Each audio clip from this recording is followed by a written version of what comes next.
All right, so now we're starting with dry hair. Yes, not wet hair. So if you're behind the chair, go ahead and rough dry the hair first.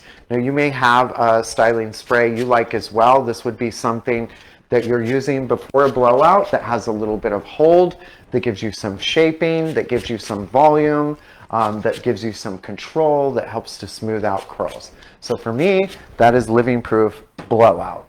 So you see, I put a lot of that. I'm going to put a lot more even, right?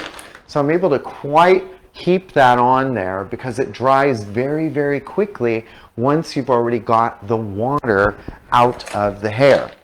Next thing I'm going to do is I'm going to take, hopefully you can all see, and I'm going to take the concentrator off. Almost couldn't get it off. Free yourself. It's like taking off the bra for a woman. It's like taking off that concentrator.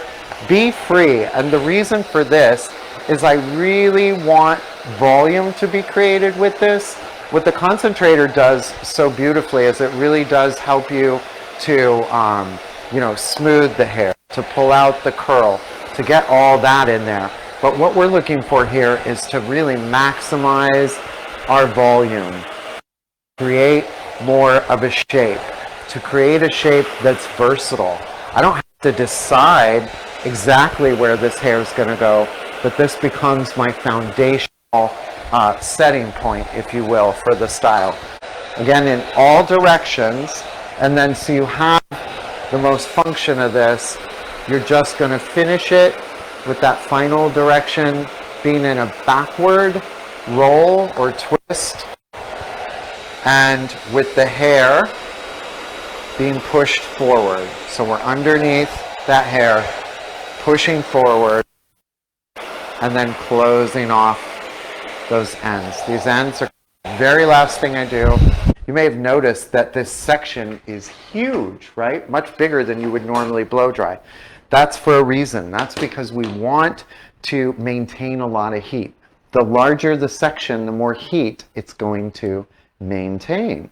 So this is one of those situations where you actually, yay, you're praised for actually taking the bigger section. No, you're not being lazy. I clip that in, and now what I'm going to do as that cools, and probably don't even have enough time as I would allow it to cool. I like to give it at least 5 minutes to cool down. You can see as I'm dropping these other sections, what it's giving me here is a very, oh, you stay in there. It's giving me a very soft, a very beautiful, a very bouncy blow dry.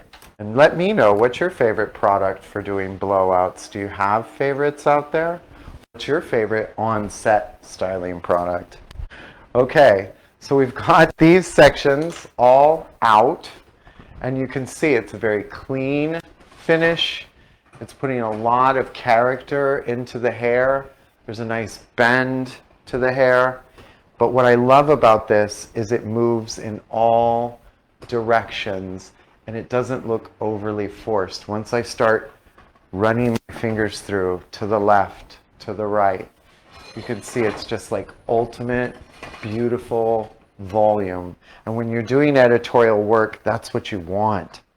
Also, you may have noticed that the catwalks, the runways, they're all showing this really kind of brushed out volume right now. I'm trying to let this last section cool. Okay, you don't have time to cool now. So you're seeing this really kind of brushed out, voluminous look. And so that's what I'm really loving as well. Okay, I'm going to go ahead and just brush everything.